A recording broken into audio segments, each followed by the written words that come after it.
الحمد للہ رب العالمین، الصلاۃ والسلام علی رسولہ الکریم و انبیاء المرسلین و اصحابہ اجمعین، فاعوذ باللہ من الشیطان الرجیم، بسم اللہ الرحمن الرحیم، رب اشرح لی صدری ویسر لی امری واحلل عقدۃ من لسانی یفقہوا قولی، ربی یسر ولا تعسر وتمم بالخیر۔ السلام علیکم رحمۃ اللہ وبرکاتہ۔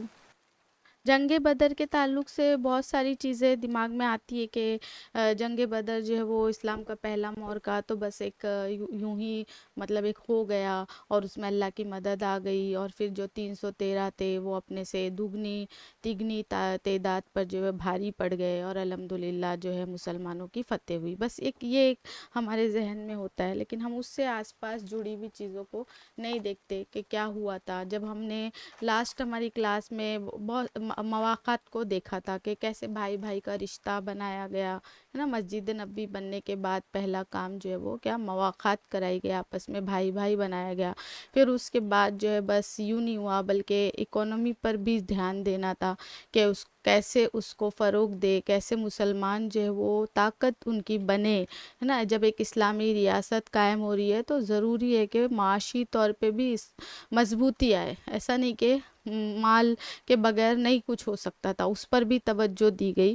تو جب اس لیے میں تھوڑا سا ایک دم سرسری سا بولتے ہوئے، لیکن آپ کو ایک سمجھ میں آئے گا کہ کچھ ایک ساتھ بس ایسے نہیں کہ پہلی جنگ ہو گئی بس، اس سے پہلے کچھ چیزیں ہو رہی تھی، اس کو بھی دیکھنا پڑے گا۔ جیسے کہ تحویل قبلہ جو ہے، قبلہ کے چینجز یعنی قبلہ بدلا گیا، تو وہ قبلہ جب جو پہلے یروشلم کی طرف رخ کر کے مسلمان نماز پڑھا کرتے تھے، ان کو پھر جو ہے وہ مسجد مطلب کعبہ کی طرف رخ کرنے کا حکم دیا گیا۔ تو اس طریقے سے یہ تحویل قبلہ کا ایک واقعہ، ایک انسیڈنس بڑا، کیونکہ یہ بھی ایک بہت بڑی ایک ایونٹ بول سکتے، ایونٹ مطلب ایک بہت بڑا ایک تاریخ ہسٹری کا ایک بڑا واقعہ ہے، جس کے بعد جیسے بہت ساری چینجز آئی مسلم امہ کے اوپر ایک کے بعد ایک۔ اب تک کا جو قبلہ تھا جس کو مسلمان فالو کر رہے تھے، اور یہودی بھی اسی کو فالو کرتے تھے، قبلہ چینج ہونے کے بعد بہت سے پروپیگنڈے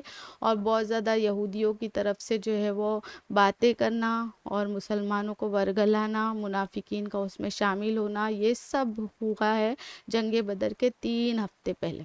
تو جنگ بدر کے صرف 3 ہفتے پہلے ایک اتنا بڑا جو ہے انسیڈنس ہونا، اور اس کے بعد جو ہے پھر اللہ کے رسول صلی اللہ علیہ وسلم کا اس بیچ میں یعنی یہ سب ہو رہا ہے، ایک کے بعد ایک چیزیں سیرہ میں ہو رہی ہے۔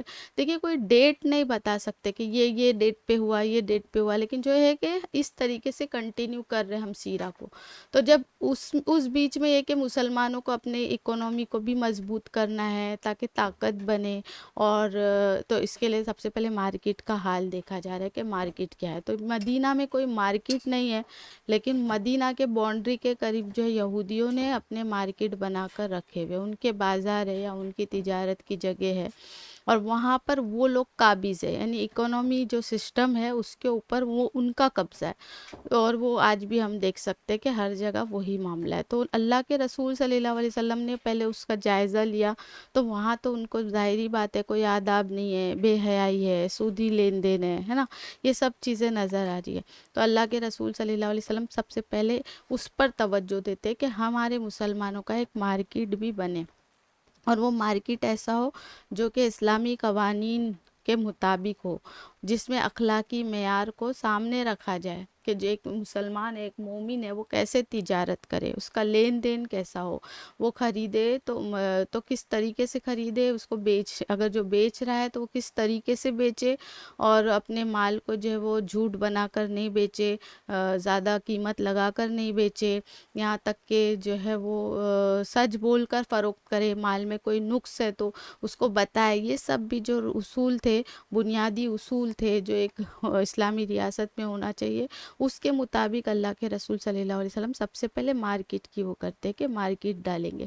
تو خیر مسجد نبی کے تھوڑے آس پاس ایک جو ہے جگہ لی جاتی ہے اور وہاں پر یہ مارکیٹ کو ڈالا جاتا ہے، اسپیشلی ان چیزوں کو دیکھنے کے بعد کہ جو یہودیوں کے مارکیٹ میں نظر آ رہی ہے اس سے بچا ہوا رہے، ایک مثالی مارکیٹ، اور لوگ جو ہے وہ آ کر وہاں سے واقعی میں فوائد حاصل کر سکے، اس پہ توجہ دی جاتی ہے. تو اس میں ایک خاص کر یہودیوں کے یہاں جو مارکیٹ تھا اس میں ان لوگوں کا یہ بھی ایک بہت بڑا سسٹم تھا کہ باہر کے لوگ آ کر کوئی چیز سیل ڈائریکٹ نہیں کر سکتے.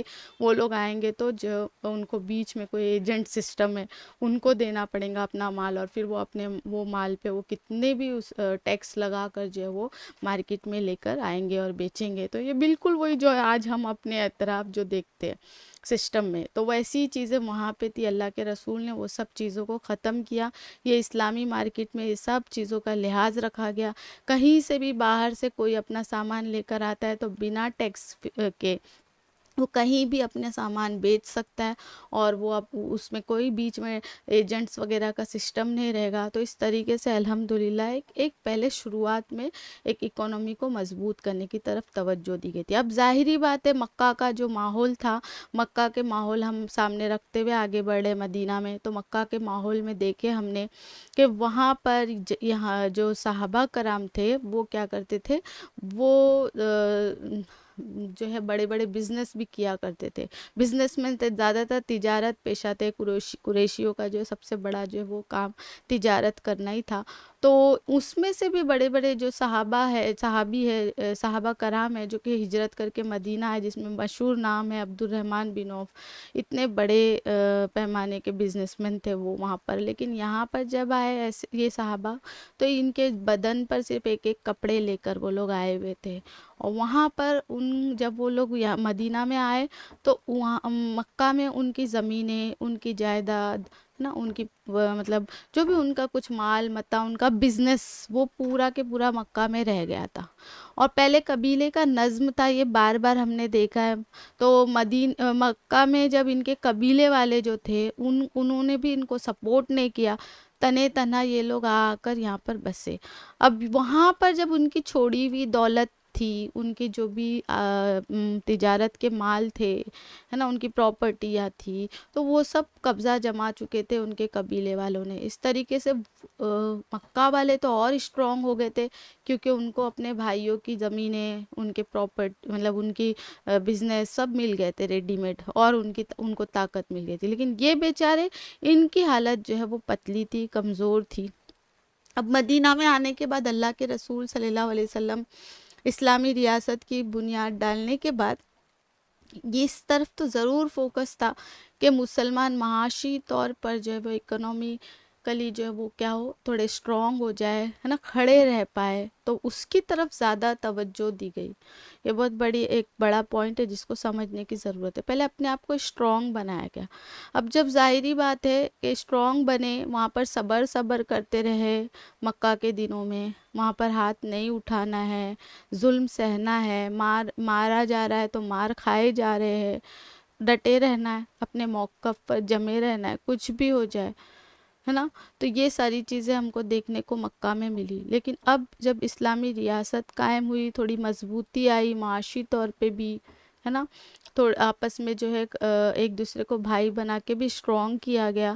تو اب جو ہے اللہ تعالیٰ جو ہے اجازت دیتے ہیں. کس چیز کی اجازت دیتے؟ اب اجازت ملتی ہے جہاد کی. اب جہاد ایک جو ورڈ ہے وہ اتنا دنیا کو چبھنے والا ورڈ ہے، اور اس کو لے کر جو ہے وہ بہت ساری غلط فہمیاں پھیلائی جاتی ہیں. اور ہمارے معصوم مسلمان بھی جو ہے سیرہ کو اس اینگل سے اور صحیح معنوں میں نہیں اسٹڈی کرنے کی وجہ سے کیا کرتے ہیں، بہت زیادہ غلط فہمیوں کا شکار ہو جاتے ہیں. صحیح سے جواب نہیں بن پڑتا، نہیں دے پاتے، خود کنفیوز رہتے ہیں. تو میری بہنوں، آج انشاءاللہ ہم جنگ بدر سے جب لیں گے تو ہماری وہ ساری غلط فہمیاں بھی جو ہے وہ ہم دیکھتے ہوئے چلیں گے ایکچوئل میں کیا ہوا تھا. تو سوچو اللہ تعالیٰ جو ہے جب ان کو صبر کرواتے اور اسی پہ ڈٹے رہنا ہے نا، اپنے موقف پر جمے رہنا ہے. اپنا دفاع تک نہیں کرنا ہے، اب جا کر دفاع کی اجازت بھی ملتی ہے کہ ٹھیک ہے اب تم کیا کرو گے، اپنا پروٹیکٹ کرو گے، اپنا چھینا ہوا جو مال ہے، جو تمہاری پراپرٹیز ہو گئی، چاہے تمہارے بزنس ہو گئے، جو مکہ والوں نے چھین لی ہے، تو اب تم بھی کیا کرو گے، تھوڑے پاور میں آ گئے ہو، اٹیک کر سکتے ہو۔ تو اس کے بھی پھر سیرہ میں جہاد کے 4 مرحلے، جیسے سب سے پہلا مرحلہ جو ہے جہاد کا، وہ مکہ میں ہی شروع ہو گیا تھا۔ وہ کیا تھا؟ نفس کا جہاد۔ وہ مکہ میں ہم کو دیکھنے کو ملا، جس طریقے سے ہمارے صحابہ کرام نے نمونے پیش کیے، قربانیاں پیش کی، اور جیسے عہد کرتے ہوئے جو ہے وہ زمینوں پر، تپتی ریت پر جو ہے وہ پڑے رہے، ختم ہوئے، خاندان کو سامنے مرتا ہوا دیکھ لیے، یہ چیزیں جو ہے وہ ہم نے دیکھے۔ تو یہ نفس کا جہاد تھا۔ چاہے تو بہت غصہ آ رہا تھا، چاہے تو کچھ نہ کچھ وہ کچھ کر رہے تو ہم بھی کچھ ڈیفینس میں کر سکتے، لیکن نہیں کیے۔ یہ چیزیں تھی، صبر کرتے رہے، اپنے نفس کو قابو میں رکھتے ہوئے کہ ٹھیک ہے ابھی غصے کو دبانا ہے، اب نہیں کچھ کرنا ہے، اب نہیں ہاتھ چلانا ہے، اب نہیں وہ کرنا ہے، ٹھیک ہے جو ہو رہا ہے، صبر صبر صبر۔ اللہ تعالیٰ ایسی آیتیں نازل کرتے جا رہے تھے، اور صبر سے کام لینا ضروری تھا۔ اور صبر میں نے شاید میرے اسٹڈی سرکل میں بھی سمجھائی ہوں کہ صبر صرف یہ نہیں ہوتا، صبر اصل میں اپنے مطلب کوئی بھی چیز پر، اپنے موقف پر پوری طریقے سے ڈٹ جانا، جم جانا، پھر 1 انچ یہاں وہاں کوئی نہیں کرا سکتا، یہ تھا اصل صبر جو نفس کا جہاد تھا۔ یہ پہلا مرحلہ تھا۔ پھر اللہ تعالیٰ نے دوسرے مرحلے میں جہاد کی اجازت دی، لیکن یہ سب پہ فرض نہیں تھا۔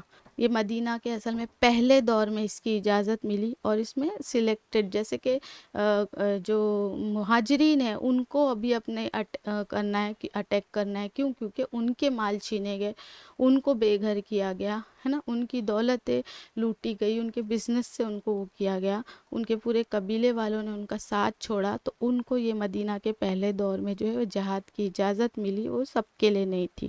پھر تیسرا مرحلہ جہاد کا آیا، اور وہ جہاد جو ہے وہ واجب کر دیا گیا، قریشیوں کے خلاف تھا۔ ایک تو سیکنڈ مرحلے میں ہم نے غور کیا کہ جو مہاجرین ہیں ان کو کہا گیا کہ تم کو لڑنا ہے صرف ابھی، کیونکہ تمہارے وہ چھینے گئے، اور وہ بھی پہلے دور میں۔ لیکن یہاں پر جو ہے وہ صرف قریشیوں کے خلاف جہاد کو واجب کیا گیا۔ اس میں مسلمانوں کی ہیلپ کے لیے آس پاس کے لوگ بھی آ سکتے ہیں، جو مطلب جو لوگ آنا چاہتے ہیں، لیکن قریشیوں کے خلاف ابھی کسی اور پہ ہاتھ نہیں ڈالنا ہے، کیونکہ فی الحال انہی سے ہماری دشمنی ہے، یہیں پہ ہمارے سارے چیزیں قبضے میں انہوں نے ہی رکھا ہوا ہے، تو ان کے پاس ان سے جہاد۔ پھر یہ فتح مکہ تک یہ دور چلا، یعنی 8 ہجری میں مکہ فتح ہوا، تب تک یہ ساری چیزیں چلتی رہی، یعنی 8 ہجری تک جو ہے وہ یہ جہاد چلتا رہا، جو کہ قریشیوں کے خلاف تھا، اور یہ واجب قرار دیا گیا تھا۔ لیکن اس کے بعد، یعنی فتح مکہ کے بعد 8 ہجری کے بعد جو ہے جہاد فرض ہو جاتا ہے، اور سب پہ فرض ہو جاتا ہے، اور پھر یعنی جتنے مومن تھے وہاں پر، اور پورے کس کے خلاف ہو جاتا ہے؟ ابھی پورے عرب میں سارے قبیلوں کے خلاف، جو لوگ اسلام کو نہیں ابھی تک ہٹ دھرمی کی وجہ سے نہیں مانے ہوتے، تعصب سے نہیں مانے ہوتے، ابھی تک ان کی بولتے نا بڑائی اور گھمنڈ تکبر گر رہا نہیں ہے، تو ایسے تمام پورے عرب میں جو ہے وہ سارے قبیلوں کے خلاف جہاد جو ہے وہ فرض ہو جاتا ہے، پھر یہاں تک کہ وہ لوگ اسلام نہیں قبول کر لے۔ تو یعنی ایک اسٹیپ بائی اسٹیپ یہ ساری چیزیں ہوئی ہے۔ اب جب میں نے بتایا آپ لوگوں کو کہ جب مدینہ میں اب یہ لوگوں کو جہاد کی اجازت، جو فرسٹ راؤنڈ ہے ان کا، پہلا تو نفس کا جہاد جو مکہ میں کر چکے، اب جہاد کی جب اجازت ملتی ہے تو مسلمان جو ہے وہ تیاریاں بھی کرتے ہیں، یعنی تھوڑے ایک ہو جاتے، منظم ہو جاتے، چھوٹی چھوٹی جو ہے وہ ان کی تیاریاں شروع ہو جاتی ہے، تو یعنی کیمپین کہہ سکتے، یعنی کچھ مہمات کہہ سکتے، مہم کہہ سکتے، وہ چلائے گئے۔ اور اس کے مقصد کیا تھے؟ یہ جو مہم بولتے نا کہ اللہ کے رسول صلی اللہ علیہ وسلم نے جو ہے مسلمانوں کو یہاں بھیجا، وہاں بھیجا، کچھ چھاپے مارے گئے، ہے نا، یہ سب ہم نے سیرہ میں پڑھے، تو وہ چھاپے مارنا، یہ جو چھوٹی چھوٹی مہم ان سے کرائی گئی، تو اس کے پیچھے یہی مقصد تھا کہ ایک تو قریش کو بتایا جائے کہ مسلمان جو ہے وہ اب مکہ کی طرح، ابھی مکہ میں جیسے کمزور تھے، مار کھا رہے تھے، صبر سے کام لے رہے تھے نا، اب نہیں، اب مسلمان کمزور نہیں ہے، اب وہ بدلہ لے سکتے ہیں، اور جو قریش کی جو اصل طاقت تھی، اصل میں وہ کیا تھی؟ تجارت تھی، بزنس تھا. تو ان کے تجارت کو ابھی اٹیک کرنا ضروری تھا، اور اس کے پیچھے میں نے آپ کو سمجھا چکی ہوں کہ کیا مقصد تھا. کیونکہ ہماری چیزوں کو انہوں نے لوٹ کے رکھ لیا، ہمارے چھوڑی ہوئی چیزوں سے وہ فائدہ اٹھا رہے تھے، ان کے قبیلے ان کے ساتھ چھوڑ دیے تھے اور خود اسٹرانگ ہو رہے تھے، اور ہم کو مالی طور سے اکنومیکلی کمزور بنا دیے تھے، بنایا جا رہا تھا. تو وہ ان کے بھی تجارت کو اٹیک کرنا مقصد تھا. اس کے لیے ان کے تجارتی قافلوں کے جو لشکر جاتے تھے، قافلے جاتے رہتے تھے، اس پہ اٹیک کیا جا رہا تھا. تو یہ تھا، لیکن ابھی شروع نہیں ہوا. ابھی یہ میں بتا رہی کہ ریزن کیا تھا، یہ مہم جو چلانے کا کے پیچھے جو ریزن تھے وہ میں بتاتے جا رہی ہوں. اب ایک چیز آپ کے ذہن میں برابر رہے کہ مکہ والے جو تجارت کرتے تھے نا، تو وہ کہاں جاتے تھے تجارت کے لیے؟ شام جاتے تھے. سیریا جس کو آج ہم اپنے زبان میں کہتے ہیں، وہ شام ہے. وہ شام جایا کرتے تھے. وہ اصل جو ہے ان کا گڑھ تھا تجارت کا، وہ مین مرکز تھا وہ. اور یمن جو تھا نا، وہ نیچے کی طرف تھا، یعنی ساؤتھ کی طرف تھا، اور شام جو تھا وہ نارتھ کی طرف تھا. اب آپ بتاؤ، نارتھ سے لے کے ساؤتھ تک یہ جو لمبا سا ایک وہ ہے، اس میں یہ لوگ اپنی تجارت کرتے تھے، جس کو اللہ تعالیٰ نے قرآن مجید میں لیلافی قریش ایلافہم، جس میں آپ پڑھ سکتے ہو کہ اللہ تعالیٰ نے یہ ان کو ایک نعمت دی تھی.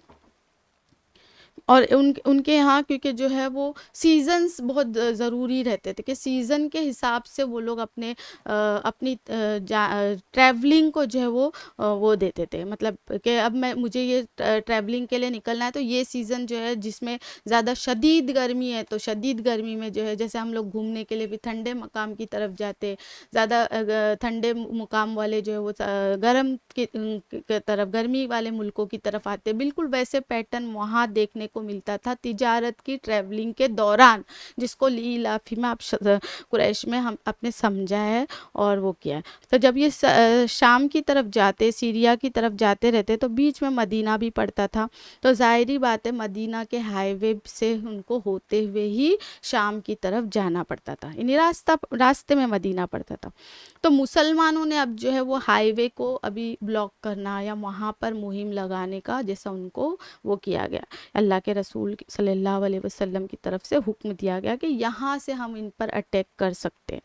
تو آپ ظاہری بات ہے کہ وہ ہائی وے ہو، جو بھی جگہ ہے جہاں سے یہ ان کے قافلے جاتے ہیں تجارت کے لیے مکہ والوں کے، تو یہ بیچ میں اور بھی تو لوگ بستے تھے نا، یعنی اور آبادیاں تھی، بہت سارے قبائل بستے تھے.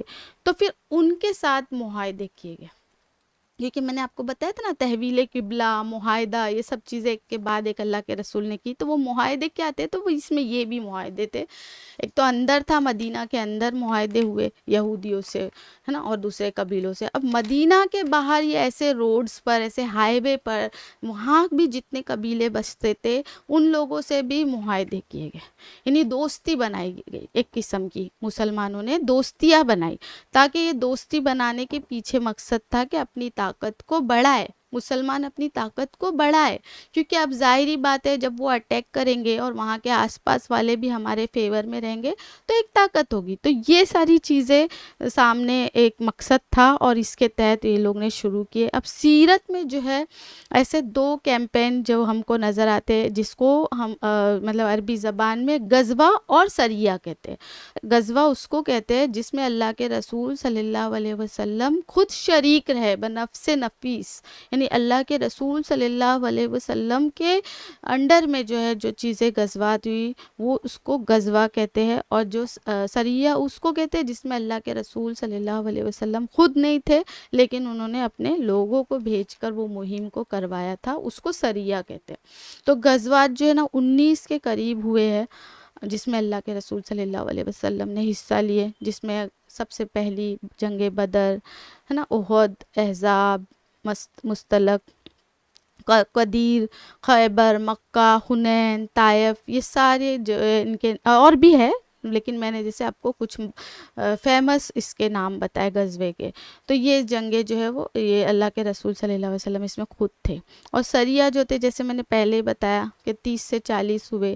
اور یہ کوئی ایک دم کوئی خاص جنگ نہیں بولیں گے اس کو، لیکن اس میں کیا ہوا کہ وہ الگ الگ قبیلوں کو جو ہے ملا کر ایک کیا گیا. مطلب یہی جیسے میں نے بتایا نا، مہم کے دوران ہائی وے پہ اگر بہت سے قبیلے بستے تو ان کو ایک کیا گیا، ان سے دوستیاں کی گئی، اور اسلامی شریعت میں اور جو ہے ایکسپانشن آیا ہے نا، اور توسیع ہوئی. تو یہ ایک قسم سے اس کو یہ سب سریہ میں ہوا. ایک سریہ جو پہلا ان کا ہوا تو اس میں بھی ایسا ہوا کہ بیچ میں جو ایک قبیلہ بستا تھا تو اس نے دونوں مطلب ان کو دونوں گروپ کو جو ہے وہ روک دیا، جیسے کہ ہم آج کی زبان میں اس کو سیز فائر بولتے، ویسا کروا دیا اور بھیج دیا اپنی اپنی جگہ پر. اور اس میں حضرت سعد بن وقاص جو ہے ان کے تعلق سے آتا ہے کہ اسلام کے سب سے پہلے تیر چلانے والے تو یہی سریہ میں انہوں نے چلایا تھا. تو ایسا ہوا، یہ چھوٹے چھوٹے سریہ ہم نے سیرہ میں پڑھے ہیں. تو یہ ساری چیزیں ہوئی. لیکن اب آ رہے ہیں ہم جنگ بدر کی طرف. قریش کا جو ہے قافلہ ہے، وہ تجارتی قافلہ ہے، بہت قیمتی مال ہے اس کے اندر، اور 70 سے 80 تو خالی اونٹ ہے جو مالوں سے لدے ہوئے. تو یہ شام کی طرف یعنی مکہ سے شام کی طرف جا رہا ہے. اب یہ قافلے پہ ہم کو بہت دھیان دینے کی ضرورت ہے، کیونکہ یہیں سے جنگ بدر کی ابتدا ہو رہی ہے. 70% یعنی 70% جو ہے مکہ والوں کا انویسٹمنٹ اس قافلے میں لگا ہوا ہے. یہ جو تجارتی مال جو جا رہا ہے نا، اس میں مکہ کے ہر گھر کا کچھ نہ کچھ مال شامل ہے جو تجارت میں لگا ہوا ہے. تو اتنا زیادہ انویسٹمنٹ والا یہ قافلہ جو ہے یہ کہا جا رہا ہے مکہ سے شام جا رہا ہے. اب اس کا جو ہیڈ ہے، اس کا جو سردار ہے، وہ کون ہے؟ ابو سفیان ہے. اب مسلمانوں کو اس کی خبر مل جاتی ہے، مسلمانوں کو خبر مل جاتی ہے کہ ایسا ایک اتنا بڑا قافلہ ہے اور اتنا مالوں سے لدا ہوا ہے، جس میں ظاہری بات ہے ان کے بھی خود کے بیچاروں کے مال ہے، کن کے؟ مسلمانوں کے، جو انہوں نے مکہ میں چھوڑائے ہوئے، جس کی وجہ سے ان کے پیچھے ان کے قبیلے والوں نے اس کو ہڑپ کر لیا ہے. اس قبیلے کو کیسے بھی کر کے جو اٹیک کرنا ہے مسلمانوں کو خبر ملتی ہے. تو 200 لوگوں کو لے کر جو ہے اللہ کے رسول صلی اللہ علیہ وسلم ہائی وے پہ، جیسے میں نے بتایا نا کہ مدینہ بیچ میں پڑتا ہے، اب یہ شام کی طرف جا رہا ہے مکہ سے، تو بیچ میں اس کو مدینہ کا ہائی وے تو ملتا ہی ہے. تو 200 لوگوں کو لے کر اللہ کے رسول صلی اللہ علیہ وسلم خود موجود ہے وہاں پر. اب اتفاق سے کیا ہوتا ہے، وہ جو ابو سفیان کا قافلہ ہے تو ان کا ایک اونٹ اتفاق سے، یہ اللہ کی مرضی ہے، پلاننگ کا حصہ ہے، ان کے ایک اونٹ جو ہے وہ بھٹک جاتا ہے. تو وہ اونٹ جو بھٹک جاتا ہے، اس پر جو بیٹھا ہوا ہوتا ہے وہ بھٹک وٹک کے کہاں کس طرف نکل کے آتا ہے؟ وہ ہائی وے کی طرف نکل کے آ جاتا ہے. اور وہاں دیکھتا ہے کہ اتنے سارے لوگ مسلمان جو ہے مدینہ کے، اور وہ لوگ بیٹھے ہوئے ہیں، یہ تو ظاہری بات ہے سب اٹیک کے لیے ہی بیٹھے ہوئے اتنے سارے 200 لوگ. تو وہ کیا کرتا ہے، بچتا بچاتا واپس یو ٹرن کر کے جو ہے واپس اپنے قبیلے کے پاس پہنچ جاتا ہے، قافلے کے پاس، اور ابو سفیان کو خبر دے دیتا ہے کہ مسلمان جو ہے وہ مدینہ کے پورے بیٹھے ہوئے اٹیک کرنے، ہمارے قافلے پر اٹیک کرنا چاہتے ہیں. تو اس کا سردار کون ہے؟ ابو سفیان ہے. وہ تو بڑا مطلب سردار ہے، ظاہری بات ہے، دماغ والے ہوتے ہیں یہ لوگ. تو فوراً کیا کرتا ہے، وہ پیچھے خبر بھیج دیتا ہے. کدھر خبر بھیجتا ہے؟ ایک ایلچی کو دوڑاتا ہے، مکہ میں بھیج دیتا ہے. اب وہ دیکھو وہ ادھر نہیں جا رہا ہے، مکہ نہیں جا رہا، وہ تو جا رہے سیریا جا رہے، شام کی طرف جا رہے، لیکن وہ یعنی ایلچی کو واپس الٹا بھیج کر خبر پہلے بھیج دیتے کہ ہم تو آگے جا رہے ہیں اپنی تجارت کے لیے، اور بچتے بچاتے صحیح میں بھی وہ قافلہ جو ہے وہ نکل جاتا ہے. لیکن ایلچی پہنچ جاتا ہے خبر لے کر کے ہمارا جو مکہ کا جو قافلہ ہے اس کو لوٹنے کے لیے جو ہے مدینہ میں تیاری ہو چکی ہے اور بیٹھے ہوئے. تو یہ خبر لے کے وہ پیچھے جاتا ہے، لیکن آگے جو ہے ابو سفیان بچتا بچاتا ہے ایک دوسرے راستے سے چھپ آتے ہوئے، کیونکہ خبر ملنے پہ یہ ہوتا ہے جاسوس جو ہے جاسوسی کر دینے سے پھر اس طریقے سے کام.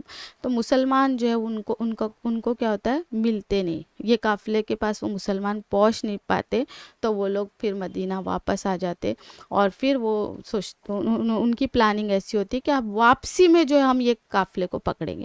تو یہ تھا اب اس اتنے دنوں میں، کیونکہ یہ ظاہری بات ہے یہ ہمارے جیسا پلین کے سفر نہیں ہے یا پھر کوئی ایسا اونٹوں پر اور گھوڑوں پر بھی سفر ہے، اور وہ بھی ایسا ہے کہ بہت وہ دور ہے کہ کافی لمبا ابھی ان کو واپس جا کے واپس آنے میں ٹائم ہے.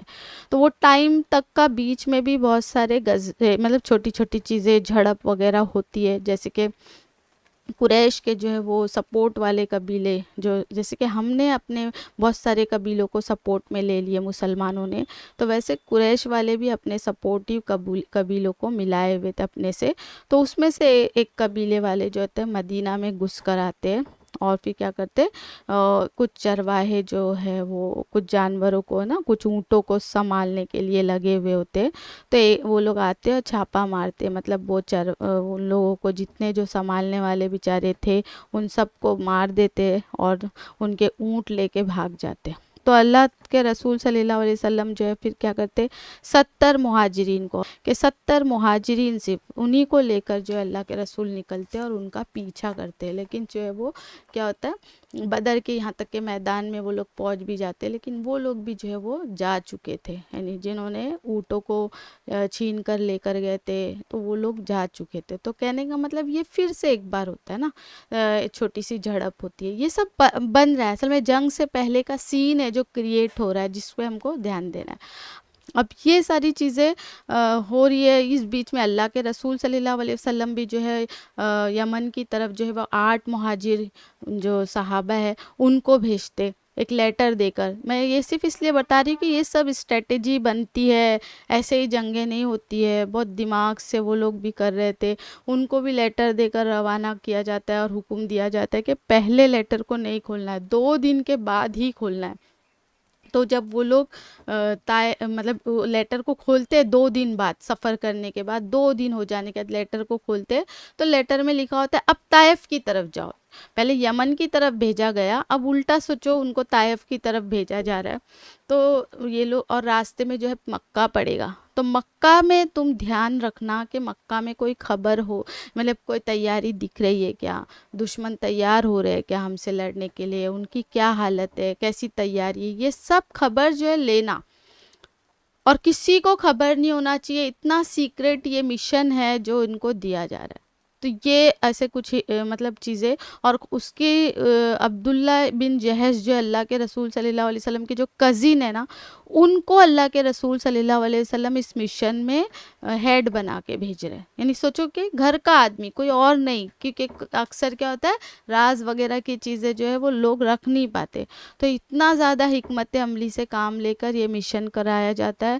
تو وہ تمام صحابہ بھی جو ہے وہ، اب یہ میں کس طرف آ رہی ہوں آپ کو، کیونکہ قرآن سے ابھی ہم کو جوڑنا ہے، تو اس لیے آپ ابھی بہت غور سے سنیں گے. تو اب یہ تمام جو 8 صحابہ ہے، مہاجر صحابہ ہے، یہ لوگ بالکل جیسے اللہ کے رسول کا حکم ہے. اور اس میں بھی حضرت عبداللہ بن جہش کو یہ کہا گیا ہے کہ جب لیٹر کھولنے کے بعد اگر کوئی بولتا ہے کہ نہیں ابھی اتنا لمبا آئے، ابھی پھر ریورس میں جانا ہے تو ہماری ہمت نہیں ہے، تو ٹھیک ہے، کوئی زور زبردستی نہیں، ان کو واپس بھیج دینا مدینہ. لیکن سارے کے سارے صحابی تھے، ظاہری بات ہے مہاجرین صحابی تھے، ہر ایک جانے کے لیے تیار ہے، کتنا بھی لمبا سفر ہو، کچھ بھی ہو، تو وہ لوگ سارے کے سارے بولتے نہیں ہم چلیں گے، ساتھ چلیں گے. اب اس بیچ میں اللہ کی مرضی، ان کا ایک اونٹ گم ہو جاتا ہے. تو اللہ یعنی جو صحابی ہوتے ہیں، جو کزن صحابی ہوتے ہیں اللہ کے رسول کے، تو وہ 2 لوگوں کو وہیں روکتے کہ آپ لوگ اونٹ ڈھونڈو پھر واپس آنا، اور 6 لوگوں کو ساتھ لے کر جو ہے وہ مکہ کے پاس سے گزرتے اور دیکھتے تو ان کا قافلہ یا ان کی تیاری کیا ہے یہ وہ. تو اب وہ جب مکہ کے پاس پہنچنے والے ہوتے ہیں تو وہاں پر ان کو ایک دور سے ایک قافلہ نظر آتا ہے، یعنی ایک قافلہ جا رہا ہے. اب 4 سے 6 اونٹ مشکل سے اس قافلے میں رہتے، چھوٹا سا قافلہ رہتا. ان کو کیا لگا کہ کتنے دنوں سے ہم چاہ رہے ان پر اٹیک کرے، لیکن یہ لوگ مل ہی نہیں رہے، ہمارے ہاتھ میں نہیں آ رہے. اب یہاں پر ہمارے ہاتھ میں آنے کا ان کا اچھا موقع ہے، کیونکہ کم وہ ہے، چھوٹا سا قافلہ ہے، 4 سے 6 اونٹ ہے مشکل سے، تو ہم آسانی سے ان پہ فتح پا سکتے ہیں بول کے وہ لوگ کیا کرتے، اس پہ اٹیک کرنے کا سوچتے. تو حرمت والا مہینہ، اس میں جنگ وغیرہ اٹیک کچھ نہیں کرنا ہے، اللہ کی طرف سے منع ہے. اور وہ تو یہ وجہ سے وہ لوگ وہ رہتے کہ اب کیا کرے، اور شام تک کا ویٹ کریں گے تو قافلہ چلا جائے گا. تو اس وجہ سے وہ تھوڑے سے ایک کنفیوژن میں ہوتے ہیں، لیکن آخر وہ لوگ کیا کرتے ہیں، اٹیک کر دیتے ہیں. وہ حرمت والے مہینے میں بھی ان کے طرف سے اٹیک ہو جاتا ہے. اور یہ پہلا اٹیک ہوتا ہے جو وہ لوگ جیت ان کو حاصل ہوتی ہے اور وہ چھوٹا سا مال لے کر مدینہ میں آتے ہیں. تو یہ جب صحابہ کرام مدینہ میں آتے ہیں مال غنیمت لے کر، تو اللہ کے رسول صلی اللہ علیہ وسلم ان کا مال ایکسیپٹ نہیں کرتے، ناراض ہوتے. کیوں ناراض ہوتے؟ کیونکہ حرمت والے مہینے میں کیسے اٹیک کیے، 2 لوگوں کو قیدی بندی بنا کر بھی ساتھ میں لے کر آتے. تو اللہ کے رسول ان سے ناراض ہوتے کہ حرمت والے مہینے میں تم لوگ اٹیک کیے، اب تو مکہ والے طوفان مچا دیں گے.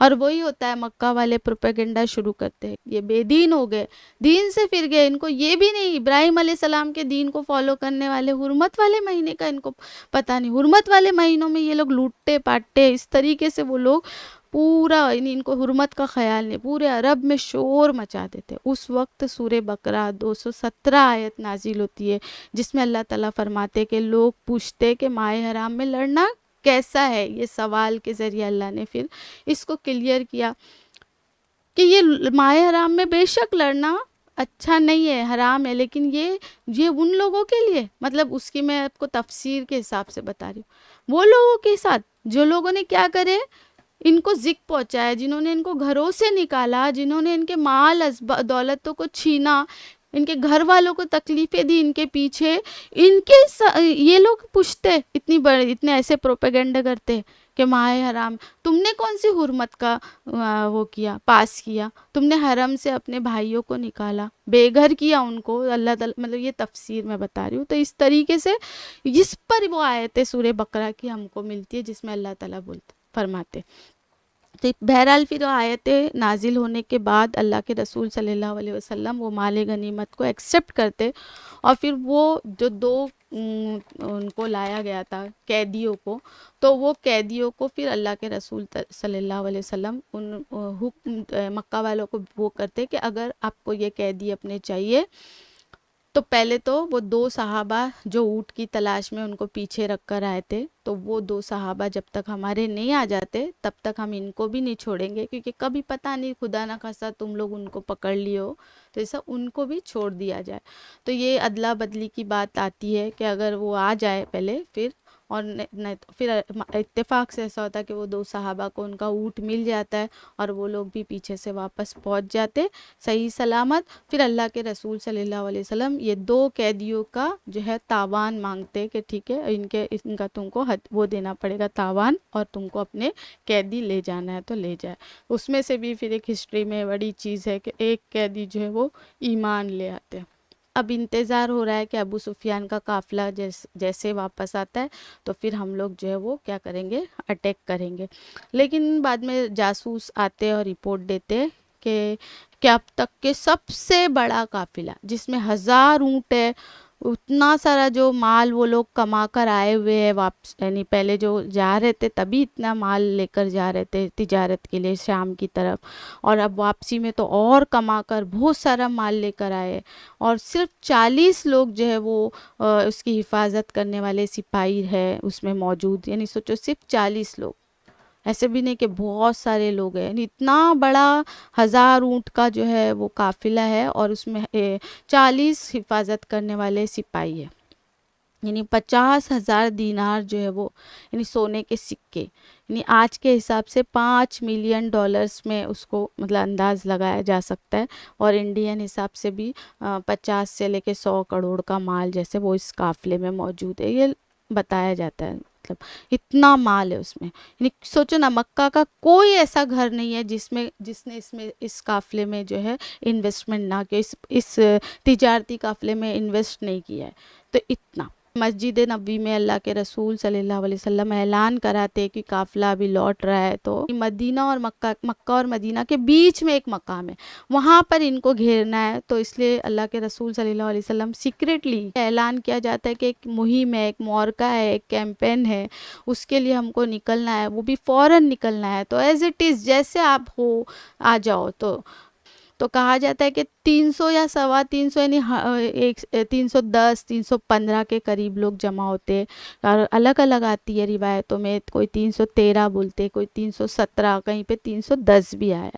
ان کے پاس 2 گھوڑے تھے، 100 کے قریب ان کے پاس اونٹ تھے، اور کچھ لوگوں کے پاس تلواریں تھی، تو وہ تلواریں لے کر آتے، پیدل آ جاتے، مطلب ان کے پاس نہ اونٹ ہوتے نہ گھوڑے ہوتے، تو وہ ایسے ہی آ جاتے۔ سوچو نا، کوئی تیاری الگ سے نہیں، پھر وہ لوگ بس یہ کہ اللہ کے رسول اعلان کرے تو ہم کو نکلنا ہے۔ تو 2 بچے بہت کم عمر، 14 سال کے، یعنی بالغ ہو چکے لیکن 14 سال کے، جیسے ہمارے یہاں ہم لوگ بولتے ہیں نا 18 سال کے ہو بچہ ہو گیا، بالغ ہو گیا، تو ویسا اس وقت وہ 14 سال کے تھے لیکن بالغ ہو چکے تھے۔ اللہ کے رسول دونوں کو بدر سے واپس کر دیتے، اور اسی طریقے سے 2 شخص اور رہتے جن کو اللہ کے رسول واپس کرتے، 2 صحابی کو، ایک حذیفہ ابن یمان اور ایک ان کے والد یمان ابن حکم، یہ دونوں کو اللہ کے رسول واپس کر دیتے۔ کیوں؟ کیونکہ ان کا بھی ایسا ہوتا ہے کہ جب یہ ہجرت، اصل میں یہ مکہ سے نہیں آئے ہوتے نا، مدینہ کے رہنے والے، تیسری جگہ سے ہجرت کر کے جو ہے وہ مدینہ آ رہے تھے، تو راستے میں ان کو قریش والے جب پکڑ لیتے تو ان کو صرف یہ بول کے جان چھوڑتے ان کی کہ آپ ہم سے کبھی نہیں لڑیں گے، تو وہ لوگ یہ عہد کرتے کہ ہم اللہ کے رسول کی طرف سے جب بھی کبھی لڑنے کا موقع آئے گا ہم نہیں آئیں گے، آپ سے نہیں لڑیں گے۔ تو اللہ کے رسول صلی اللہ علیہ وسلم ان کے عہد کا پاس رکھتے کہ ٹھیک ہے، انہوں نے عہد کیا تھا تو ان کو ابھی بھیج دیتے، کیونکہ ایک زبان دی گئی ہے تو زبان پہ قائم رہیں گے۔ تو اس طریقے سے ان کو رخصت ملتی ہے، ان کے معاہدے کا پاس رکھا جاتا ہے، اور اس طریقے سے مدینہ میں بھی جو ہے وہ عورتوں اور بچوں کی حفاظت کے لیے مکتوم جو کہ ایک نابینا صحابی ہے، ان کو چھوڑا جاتا ہے کہ پیچھے آپ کو حفاظت کرنا ہوگی بچوں کی، عورتوں کی۔ اب یہ ہمارے ذہن میں خیال آتا ہے کہ ایک نابینا شخص کو کیسے چھوڑ کر آئے؟ ہمارے نزدیک تو نابینا مطلب اندھا شخص ہے، تو اس میں کیا، اس کو وہ بیچارے تو خود معذور ہے، لیکن آپ کو بتاتی چلوں بہت نالج والے تھے، بہت ٹیلنٹ والے تھے یہ صحابی۔ جیسے آج کی تاریخ میں بھی آپ سمجھ سکتے کہ ایسے ہینڈی کیپ لوگوں کو بولتے ہیں کہ ڈیفرنٹلی ایبل، ایسا بول کے بولا جاتا ہے، تو بالکل ایسا ہی اس وقت اللہ کے رسول صلی اللہ علیہ وسلم نے 1450 سال پہلے مکتوم کے بارے میں یہ فرمایا تھا۔ تو یہ تھا، یہ بھی ایک چیز جاننے کی ہے۔ اب ایک 313 بولو ہے نا، 317 بولو، جو بھی 300 سے تھوڑا سا کچھ اوپر، یہ فیگر ہے نا، اصل میں یہ بہت اہمیت رکھتا ہے، کیونکہ ہم اس کو دیکھتے چلیں گے کہ فیگر میں بھی بہت اہمیت ہوتی ہے، کبھی کبھی اس کو بھی ذہن میں رکھنا چاہیے کہ 1,24,000 جو ہے ہمارے پیغمبر آئے دنیا میں، تو اس میں سے 310 کے کچھ اوپر جو تھے وہ رسول ہے۔ اسی طریقے سے ایک معرکہ بہت جو قرآن میں ہم نے پڑھا ہے، طالوت کی فوج ہے نا، جو داؤد علیہ السلام کے اس میں انڈر میں جو ہے وہ جالوت سے جنہوں نے لڑا تھا اور جنہوں کو فتح ملی تھی، وہ بھی 310 کے اوپر کا ہی فیگر ہے، اور بدر کا جو فیگر ہے یہ بھی 310 کے کچھ اوپر کا ہے۔ تو یہ فیگر بھی ہمیشہ ایک بولتے ہیں نا اللہ کی طرف سے کچھ اس میں اہمیت ہے۔ اب یہ بھی جانیں گے کہ ظاہری بات ہے 100 اونٹ ہے ان کے پاس، بیچاروں کے پاس 100 اونٹ ہے، اور لوگ کتنے ہیں؟ 313 کے کچھ اوپر۔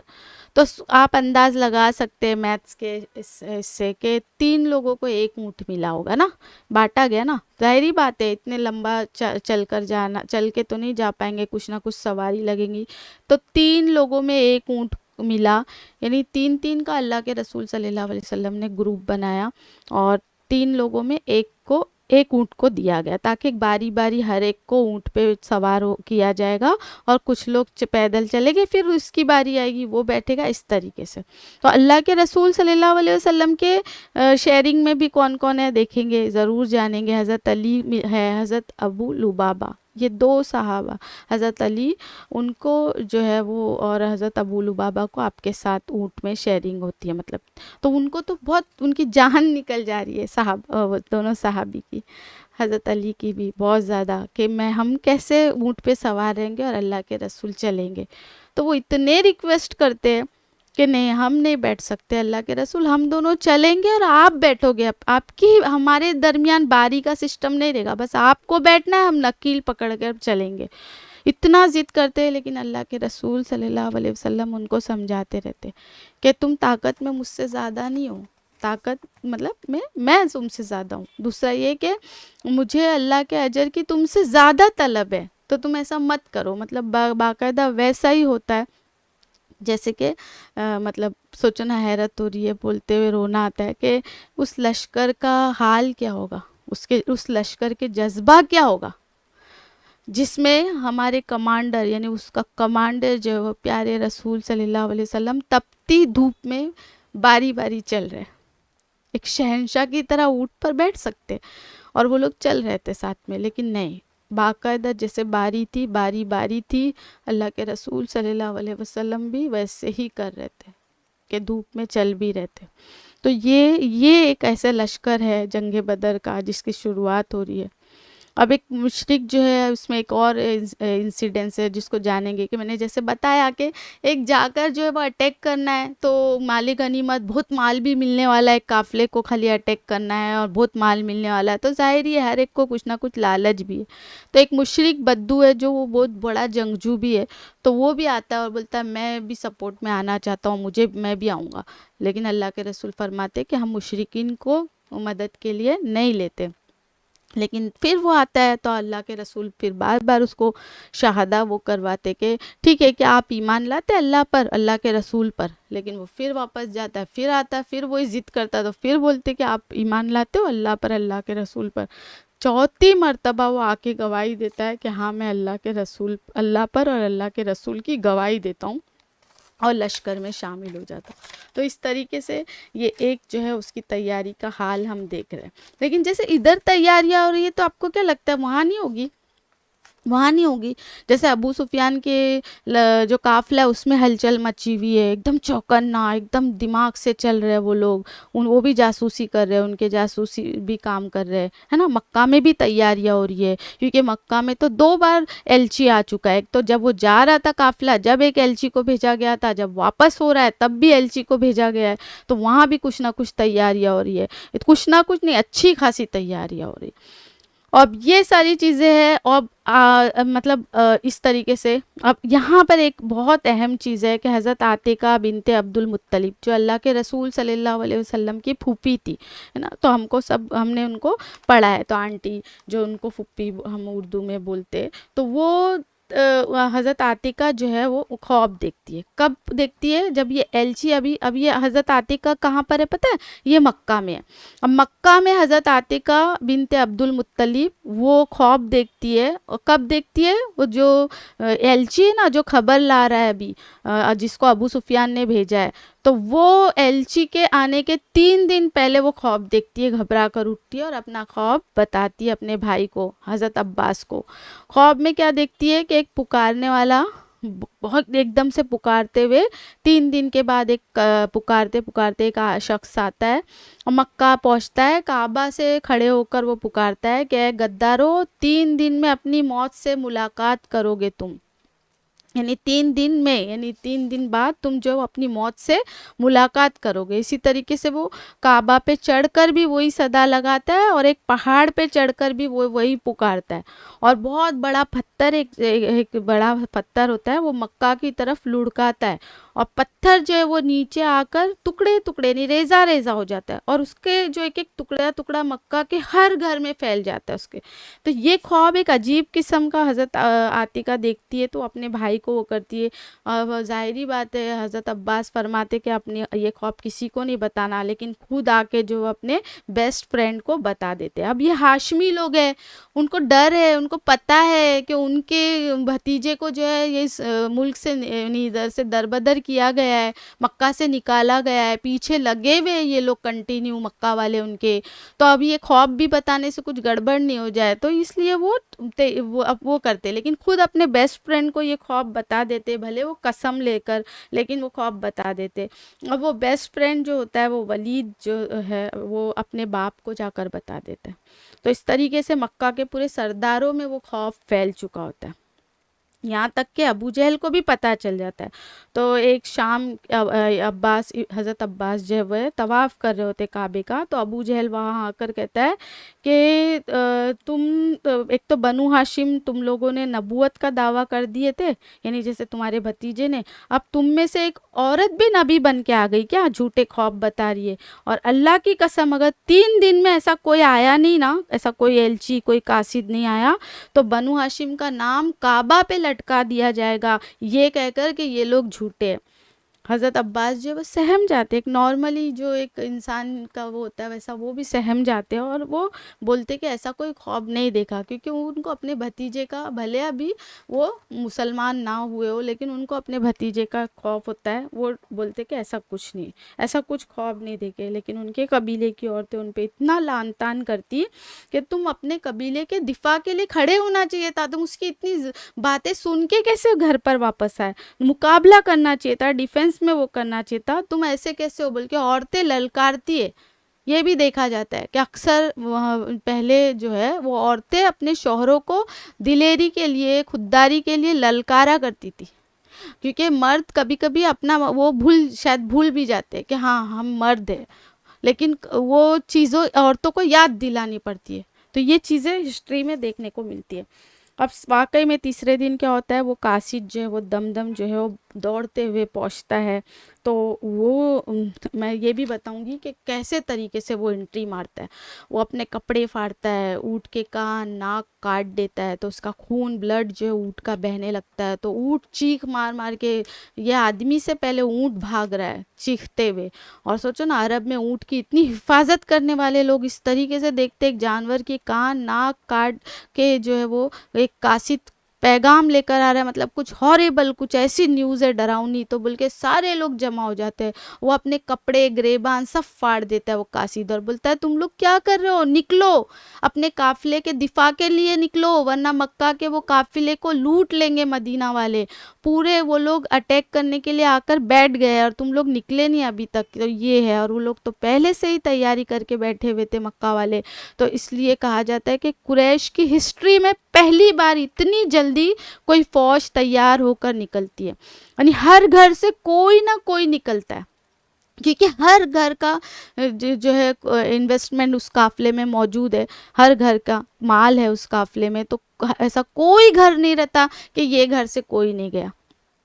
اور یہ حضرت عاتقہ کا خواب اور پھر دمدم کا آنا, یہ جیسے ابو جہل اس کو بولتے ہیں نا شرم کے مارے وہ اپنا چہرہ چھپا چھپا کر پھرتا ہے, کیونکہ بہت رعونت سے اس نے کعبہ کے سامنے کہا تھا نا, تو اب دیکھتا ہے سب سچ ہے. لیکن ان کی یہ سردار جو تھے, ان کے دلوں میں کیا لگتا ہے آپ کو کہ ڈر نہیں تھا؟ نہیں, ہسٹری بتاتی ہے ان کے دلوں میں ڈر آ گیا تھا, اندر سے وہ ڈر چکے تھے کہ اتنا سچا خواب دکھنا اور وہ خواب کا جوں کا تو ہونا, تو یہ تو سب. لیکن اس کے باوجود ان کی ایگڑی بول سکتے, ان کی اپنی رعونت, اپنا وہ بولتے نا ایک بڑپن, اپنا وہ یعنی انا ایگو, کچھ بہت ساری چیز, تعصب, یہ سب کی بنا پر یہ لوگ کیا کرتے ابھی بھی جو ہے وہ کھڑے ہوتے ہیں. اور ان کے الگ الگ لیڈرز سرداروں کے بارے میں بھی ہم جانیں گے جنگ سے نکلنے کے پہلے ان کے کیا حال ہے. ابو لہب خود نہیں جاتا ڈر کی وجہ سے, لیکن اب اس کا ایک بہت پرانا قرض دار ہے جس پہ اتنا قرض چڑھا ہوا ہے اس کا, یہ ابو لہب کا, لیکن وہ دے نہیں پاتا ہے بیچارہ. تو اس کو وہ اپنے اس جنگ میں بھیجتا ہے کہ میں میرا مال معاف کر دوں گا لیکن تو جا. تو وہ آدمی جو ہے اس کے بدلے میں وہ قرض دار جو ہے وہ جنگ میں جاتا ہے. دیکھو اتنا ڈرا ہوا ہوتا ہے ابو لہب, وہ نہیں جاتا ہے جنگ میں.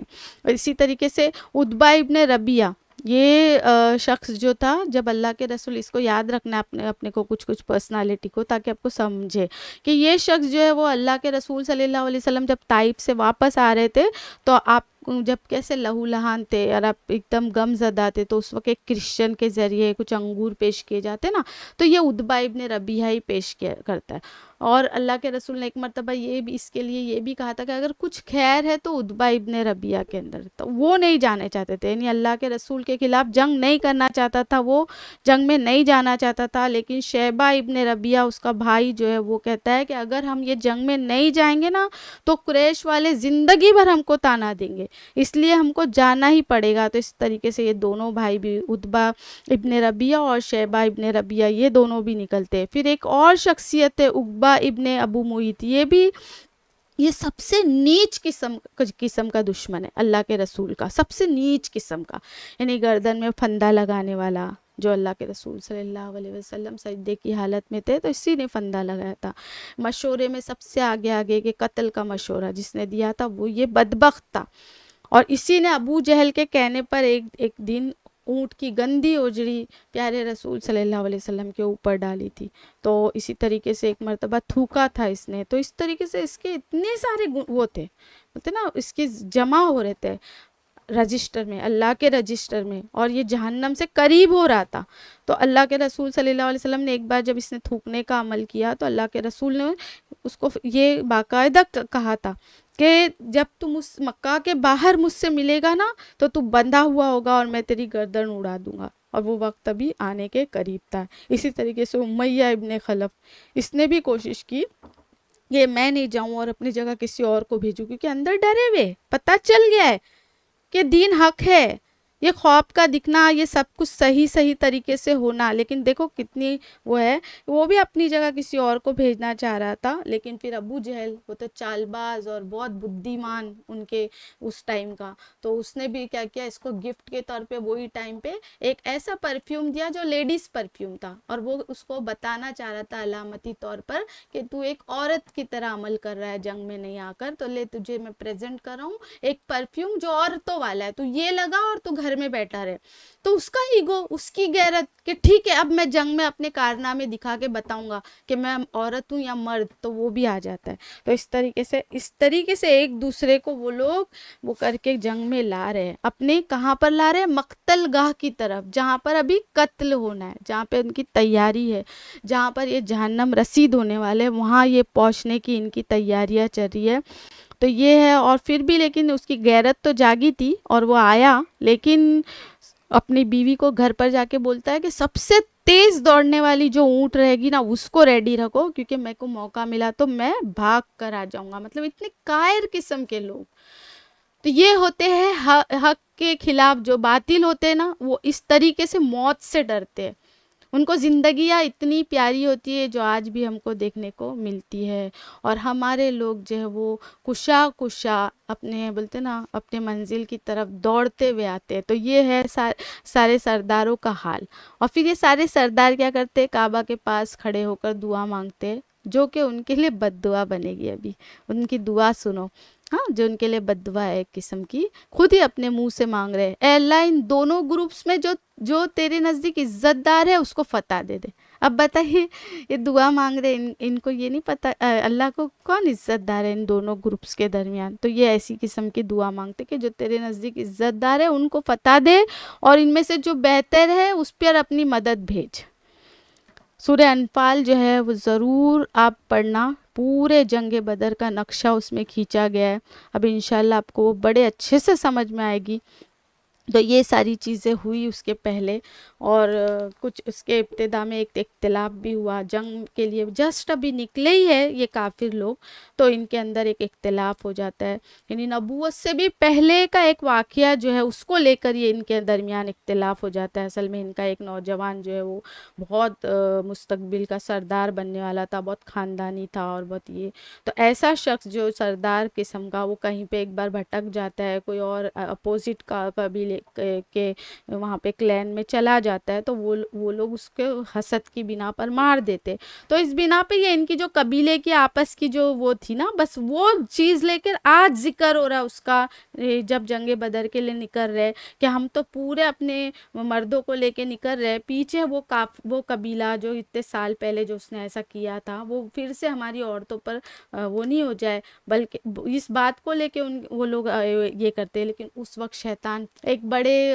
مطلب سردار کی شکل لے کر آتا ہے، اور وہ بولتا ہے کہ ارے میں مطلب ابھی سوچو نا، ایک سردار ہے وہ اٹھ کے کھڑا ہو رہا بول رہا ہے کہ یہ سب معاملے کو میرے وہ سپرد کرو، کوئی کسی کو اٹیک نہیں کرے گا، وہ جو فلاں قبیلے سے تم ڈر رہے ہو کہ تمہارے پیچھے آ کے مکہ میں وہ لوگ نقصان پہنچائیں گے، تو وہ قبیلے کا سب سے بڑا سردار تو میں ہوں، یعنی یہ شیطان اس کی شکل لے کر بات کر رہا ہے، میں ہوں اس کا سردار، اور میں یہ وہ دیتا ہوں، بولتے نا ایک کیا بول سکتے ہیں اس کو، پروٹیکشن دیتا ہوں کہ ایسا کچھ نہیں ہوگا، مکہ کے بچوں کا، عورتوں کا پیچھے کوئی نقصان نہیں ہوگا، میں اس کو پروٹیکشن دیتا ہوں، آپ لوگ چلو ابھی سب لوگ. تو اس طریقے سے شیطان ہی جو ہے وہ ان لوگوں کو سب کو پھر سے ایک کر دیتا ہے، اور جنگ کی طرف اب یہ لوگ بھی نکلتے ہیں.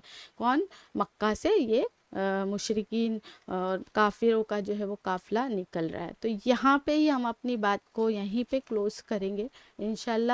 اگلے اس میں ہم جو ہے جنگ بدر کو پورے اپنے آنکھوں سے دیکھیں گے، اگلے ہفتے ضرور دیکھیں گے، اور یہیں پر ہم اپنے اس کو سیرہ کلاس کو ختم کرتے ہیں کہ اللہ تعالیٰ ہم سب کو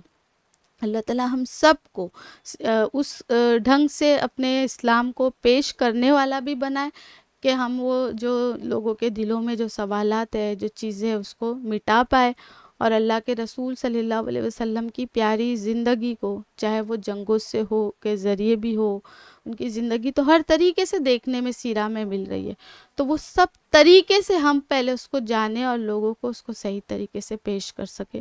وآخر الدعوانا ان الحمد للہ رب العالمین. سبحان اللہ و بحمدہ، سبحانک اللہم، نشہد ان لا الہ الا انت، نستغفرک و نتوب الیک. السلام علیکم ورحمۃ اللہ وبرکاتہ.